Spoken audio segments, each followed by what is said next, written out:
All right, so in this video, I'm going to talk about the newly released Llama 3 from Meta, which was released on 18th April. And let's talk about what this model is. And then in the end, we will also talk about how to use it in terms of code using Hugging Face. So first of all, Meta released this model on 18th of April, and they released two variants of this model. So one is with 8 billion parameters and other one is a 70 billion parameter model. So each of them has a context length of 8K, which is surprisingly quite less compared to like if you're talking about GPT-4, which has a larger context length like 32K and 16K also in some of those models. So this is kind of a surprising thing that the context length is a bit on a lower side, but I think like people will fine tune these models to come up with larger context length. Then these two models are also trained with the concept of group query attention. So in case you don't know what is group query attention, so I have a playlist of Mistral architecture where I have discussed what this group query attention is. So you can have a look at that to understand what is group query attention. And the token that has been used, the token count is like more than 15 trillion tokens has been used to train these two models. And the knowledge cutoff date is for the 8 billion model, it's March 2023, and for the 70 billion model, it's December 2023, right? So if I talk about the benchmarks, so before going into the details of the benchmarks, let's see a few of the interesting things, which is talking about the training procedure of Llama 3, which is the model is being trained with like 24K GPU clusters. And also, as I mentioned, like it has been trained with 15 trillion tokens of data. And the training data set is kind of 7x larger than the previous version of Llama, which is Llama 2, and which also includes like 4x more code, right? So we can hope that these two models will perform well in terms of code generation. And it would be also interesting to see like if the Meta comes up with a new code Llama 3 version in near future, right? And this model, as I mentioned, also is a context length of 8K. Now let's see how the benchmarks are, right? So first of all, if I talk about the benchmark in terms of Llama 3, if you compare with the previous Llama series of model, which are like Llama 2, 7 billion and the 70 billion.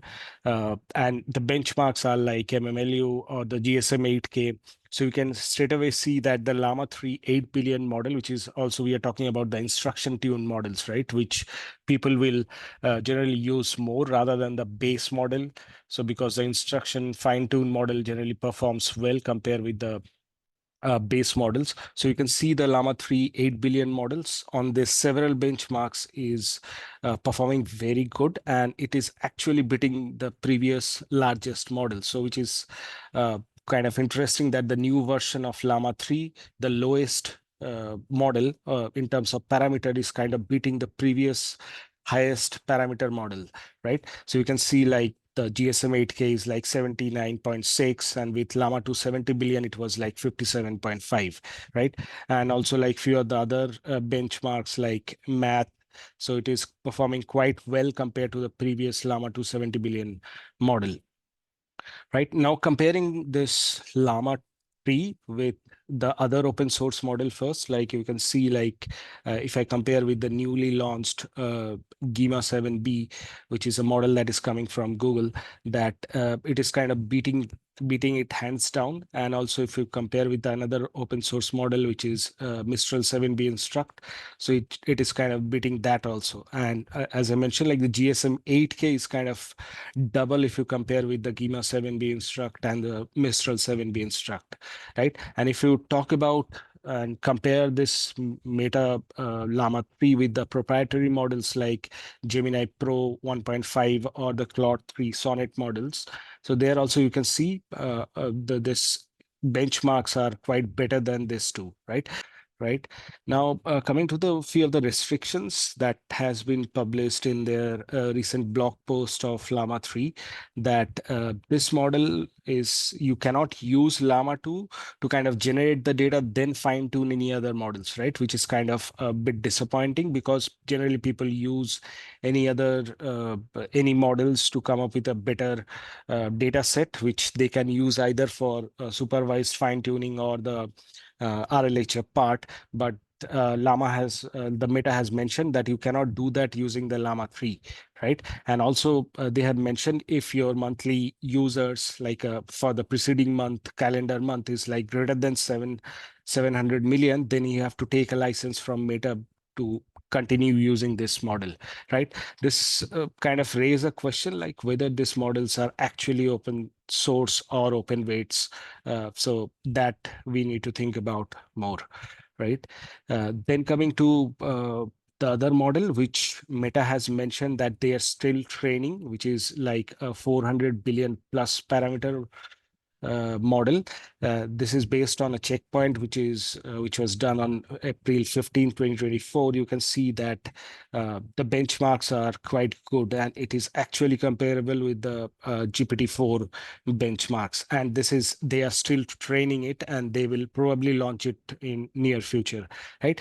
Because this model would be a very large model, so that generally you won't be able to use it in either a quantized version of this model like Google Colab or in Kaggle kernels. But this is kind of a model which they are kind of training, but they will release it in future, and maybe they will expose this model to any other cloud platforms where you can call this model as a API and see and get a good performance using this open source model.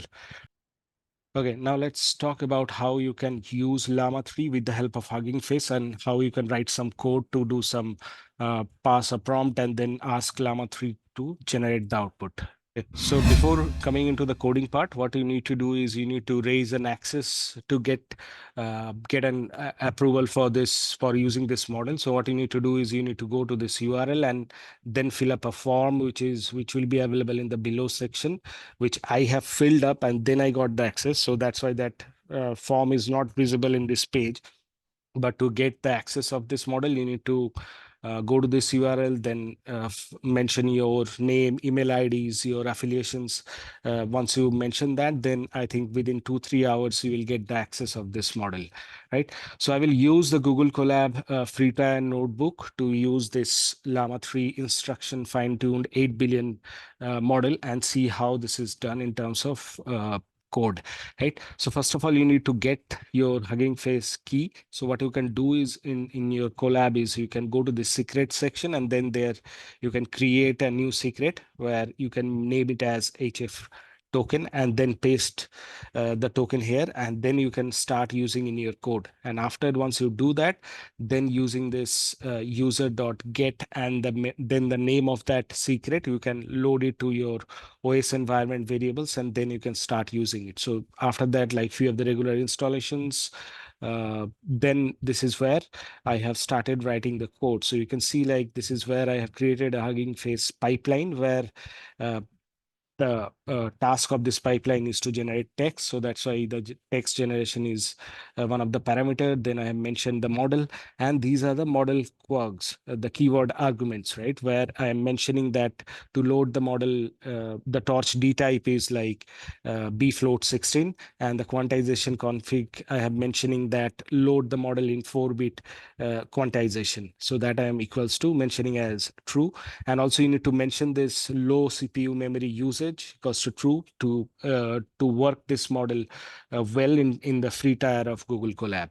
And after that, I'm created a generate function where I have kind of applied this function kind of accepts the input text, which is actually the question, then the system prompt, and also a parameter which talks about like what is the maximum length of the generated output, right? So after that, we can see like I have mentioned, created a messages where I am mentioning the role and also incorporated the system prompt, then also passing the input text to when the role is user, right? After that, a few of the prompt creation and also the terminators that you need to use it for this particular version of instruction fine-tuned Llama model. And then you can pass that input text, which is incorporated in the prompt, to this pipe function, and that will generate the output, right? After that, like few of the data preprocessing, where I am kind of stripping the input prompt and only getting the output. Then I am passing one of the question, which is I found like quite interesting how it is generating. So the system prompt is actually quite important here. So the system prompt, which I am writing in such a way that I am asking Llama 3 to play a role. So I am asking it to play a role of spiritual assistant, and then I am asking it to reason the answer in a step-by-step fashion, where you are kind of asking Llama to generate the output in a step-by-step manner or a chain of thought prompting manner, right? So my question is write a detailed analogy between yoga and spirituality, right? Then it's kind of generating this output where step-by-step, first it is explaining how you can understand yoga, then and the understanding of the spirituality, then the connection between the yoga and spirituality, which is like the step by step reasoning, how it is kind of explaining the concept to you, that I found very interesting. Then also in the end, it is kind of writing a conclusion. So the link of this notebook I will publish in the description of this video, so you can go ahead and check there. And then in the end, I'm again writing another prompt where I'm asking it to play a role of helpful assistant. And I'm asking a question like, write a detailed history of LLM models, right? Then also it's kind of generating the output in a like between the periods where the development happened in terms of natural language processing and how the LLM come into the pictures. Like first it talked about the development which happened in the 1980s to 1990s. Then slowly it talks about the statistical language processing, the deep learning and the neural network period of large language model, which started around 2010 onwards. Right. And after that, it talks about like a few of the recent advances in the LLM space, where like the multitask learning, then the transfer learning, the explainability part, and also some of the notable LLM models also it talks about, like the Robata, Distilbert, right? So yeah, so this is what I wanted to talk about in this video. I hope you find this quite useful, and in future I will see like if you can use Llama tree to fine tune and fine tune for a particular task, and how we can fine tune the Llama 3 base model and come up with a fine tuned model, right? So with this, I will end this video. Thank you. See you in the next video.